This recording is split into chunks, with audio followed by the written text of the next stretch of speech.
രാഷ്ട്രീയ കൊലപാതകം ഒക്കെ അവിടെ നിൽക്കുമ്പോൾ പ്രതീക്ഷയുള്ള മറ്റൊരു വാർത്തയിലേക്ക്. അന്ധതയെ വെല്ലുവിളിച്ച് പൊന്നാനി, നെയ്തല്ലൂർ, മാടക്കര എം ശ്രീരാജ് JRF യോഗ്യത നേടുമ്പോൾ അത് നൽകുന്ന പ്രതീക്ഷയും പ്രത്യാശയും പ്രചോദനവും അത്രമേൽ വലുതാണ്. ആത്മാ പത്മിനിയുടെയും അച്ഛൻ ചന്ദ്രന്റെയും പ്രാർത്ഥനയുടെയും ശ്രീരാജിന്റെ തീവ്ര പ്രയത്നത്തിന്റെയും ഫലം കൂടിയാകുന്നു ഈ നേട്ടം. കാണാം. മാതംഗലീല എന്ന് പറഞ്ഞ ആനകളുടെ ലക്ഷണങ്ങളെയൊക്കെ പറ്റി പ്രതിപാദിക്കുന്ന ഒരു വൈജ്ഞാനിക ഗ്രന്ഥമാണ്. അപ്പോൾ അതിൽ ചെയ്യണം എന്നാണ് ആഗ്രഹം. കാരണം അതിൻ്റെ പിന്നിലൊരു വികാരം എന്ന് വെച്ചാൽ കുരുടൻ ആനയെ കണ്ടതുപോലെ എന്നുള്ളൊരു ചൊല്ല് നമ്മുടെ സൊസൈറ്റിയിലുണ്ട്. അപ്പോൾ അത് ഞങ്ങളെ കാഴ്ചയില്ലാത്ത ആൾക്കാരെ സംബന്ധിച്ചിട്ട് അതൊരു സങ്കടം നൽകുന്ന ഒന്നാണ്. അപ്പോൾ ഒരു വിഷ്വലി എംബേർഡ് ആളായിട്ടുള്ള എനിക്ക് തന്നെ അതിൽ റിസർച്ച് ചെയ്യണം എന്നാണ്. അപ്പോൾ അതിൽ തന്നെ ചെയ്യണം എന്നൊരാഗ്രഹമുണ്ട്. മാതംഗലീലയിൽ ഗവേഷണം നടത്താൻ താൻ എന്തുകൊണ്ട് ആഗ്രഹിക്കുന്നു എന്നതിന്റെ കാരണമാണ് ശ്രീരാജ് പറഞ്ഞുകൊണ്ടിരിക്കുന്നത്. മലയാളത്തിൽ MA പൂർത്തിയാക്കി JRF യോഗ്യത നേടിയ ശ്രീരാജ് സ്വപ്നം കാണുന്നത് ഉൾക്കണ്ണിലൂടെയാണ്. അവനൊപ്പം ആ കാഴ്ചകൾ കണ്ട് കൈപിടിച്ച് നടത്തുന്നത് അമ്മ പത്മിനിയും. കണ്ണിലെ ഞരമ്പുകൾ തളർന്നതോടെ ശ്രീരാജിന്റെ കാഴ്ച പതിയെ പതിയെ മങ്ങി അകന്നു പോവുകയായിരുന്നു. സ്കൂളിൽ പഠിക്കുമ്പോഴായിരുന്നു അത്. 10ാം ക്ലാസ് വരെയൊക്കെ നന്നായി പടക്കം വരച്ചിരുന്നു. പിന്നെ വരകളൊക്കെ കൂട്ടിമുട്ടാതെ പെയിന്റ് അടിക്കുമ്പോൾ വരയുടെ മേലെ ആവില്ല. അങ്ങനെ ആകുമ്പോൾ നമ്മൾ വല്ലാത്തൊരു നടുക്കത്തോട് കൂടിയിട്ടാണ് മനസ്സിലാക്കിയിരുന്നത് അവന്റെ കാഴ്ച പിറകോട്ട് പോയിക്കൊണ്ടിരിക്കുകയാണ് എന്നുള്ളത്. വിധിക്ക് അവന്റെ കാഴ്ചയെ മാത്രമേ കൊണ്ടുപോകാൻ കഴിഞ്ഞുള്ളൂ. അവന്റെ കണ്ണായി കൈപിടിച്ച് അമ്മ പത്മിനി മുന്നോട്ട് നടന്നു, വിധിയെ വെല്ലുവിളിച്ച് എന്ന പോലെ.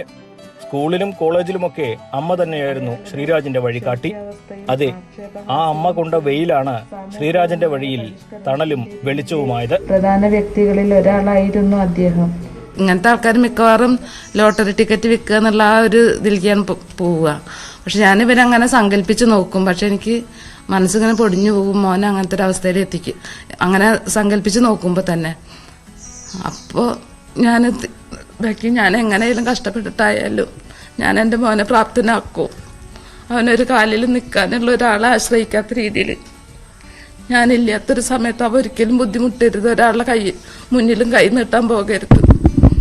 അപ്പോൾ അതിനുള്ള കരുത്ത് ദൈവം തന്നു. അവനെ ഓടി അതിനുള്ള ഫലം അവനായിട്ടാണ്. അവനല്ല വേറൊരു കുട്ടിയാണെങ്കിൽ ഇങ്ങനെ ആവാൻ പറ്റില്ല, നല്ല ഉറപ്പുണ്ട് എനിക്ക്.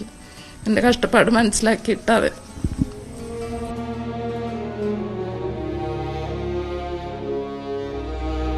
ശ്വാസകോശ സംബന്ധമായ അസുഖങ്ങൾ കാരണം ജോലിക്ക് പോകാൻ കഴിയാത്ത അച്ഛൻ ചന്ദ്രനും മകന്റെ നേട്ടത്തിൽ വാക്കുകൾക്കതീതമായ സന്തോഷം. ഒന്നും പറയാനില്ല, ഒന്നും വാക്കുകളില്ല. വളരെ സന്തോഷമുണ്ട്. നിങ്ങളൊക്കെ വന്ന് നിങ്ങളൊക്കെ ഇത് ഇങ്ങനെ എടുത്തത് നാട്ടുകാരെല്ലാതും സഹായങ്ങളും എല്ലാ ആൾക്കാരുടെയും വലിയ സന്തോഷമുണ്ട്. ഇനിയും ഏറെ ദൂരം പോകാനുണ്ട് ശ്രീരാജിന്. പരിമിതികൾ അറിഞ്ഞ് തന്നെ ഗവേഷണത്തിൽ നയിക്കാൻ ഒരു ഗൈഡ് വേണം. അതിനൊപ്പം സിവിൽ സർവീസ് എന്ന വലിയ സ്വപ്നവും. എനിക്ക് IAS എടുക്കണം എന്ന് ആഗ്രഹമുണ്ട്. വെച്ചാൽ ഞങ്ങളെപ്പോലത്തെ ആൾക്കാരോട് ഇപ്പോഴും കുറേ ആൾക്കാർ ഹരാസ്മെൻറ്റും ടോർച്ചറിങ് ഒക്കെ ഉണ്ട്. അപ്പോൾ ഞാനൊരു ലെക്ചർ ആവണേക്കാളും അതിൻ്റെ ഒപ്പം ആരെങ്കിലോട് എന്തെങ്കിലും ഒന്ന് പറയാനുള്ളൊരു റൈറ്റ് ഉണ്ടായിരിക്കുമല്ലോ ആ ജോലിയിൽ. അപ്പോൾ ഒരു അവകാശം പറയാനൊരു അവകാശം നമുക്ക് കിട്ടുമല്ലോ. ആ ജോലി കിട്ടണമെന്നൊരു ആശയുണ്ട്. പിന്നെ മാത്രമല്ല, ഇവിടേക്ക് ഇപ്പോൾ വരുമ്പോൾ തന്നെ കണ്ണു കാണാത്ത ഒരു ശ്രീരാജിൻ്റെ വീട് ഏതാണെന്ന് പല ആൾക്കാരും ചോദിക്കുന്നത് മാറ്റി ഒരു IAS കിട്ടുമ്പോഴേ അത് കുറച്ചും കൂടി പൂർണ്ണത വരും. ഇപ്പോൾ ഇത് കിട്ടി, ഇതൊരു തുടക്കം മാത്രമല്ലേ ഉള്ളൂ. പക്ഷെ അത് എത്തി നിൽക്കണമെങ്കിൽ IAS പാസ്സാവണമെന്നൊരു ആഗ്രഹമുണ്ട്. ശ്രീരാജിന്റെ സ്വപ്നം സിവിൽ സർവീസ് ആണെങ്കിൽ അച്ഛനും അമ്മയ്ക്കും മറ്റൊരാഗ്രഹം കൂടിയുണ്ട്. 27-കാരനായ മകന്റെ പരിമിതികൾ അറിഞ്ഞു സ്നേഹിക്കാൻ ഒരു പെൺകുട്ടിയെ കണ്ടെത്തണം. എന്റെ സ്വപ്നം അവന് നല്ലൊരു എല്ലാം തികഞ്ഞൊരു, ഞങ്ങളുടെ അച്ഛനും അമ്മയുടെയും ആഗ്രഹം എല്ലാം തികഞ്ഞൊരു പെൺകുട്ടിനെ അവന് കിട്ടണം എന്നാണ് ഈ ഞങ്ങളുടെ രണ്ടാളുടെ ആഗ്രഹം. വലിയൊരു സ്വപ്നമാണ്. നല്ലൊരു കലാകാരൻ കൂടിയാണ് ശ്രീരാജ്. പാട്ടിലും മിമിക്രിയിലും ഓടക്കുഴൽ വായനയിലുമൊക്കെ കഴിവ് തെളിയിച്ച ആളാണ് ശ്രീരാജ്.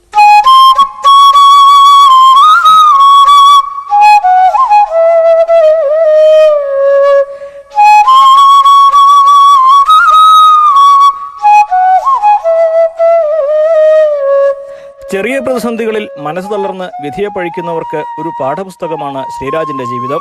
കണ്ണുള്ളവർക്കില്ലാത്ത ഉൾക്കാഴ്ചയുടെ കരുത്തിൽ സ്വപ്നദൂരങ്ങൾ താണ്ടി യാത്ര തുടരുകയാണ് ശ്രീരാജ്.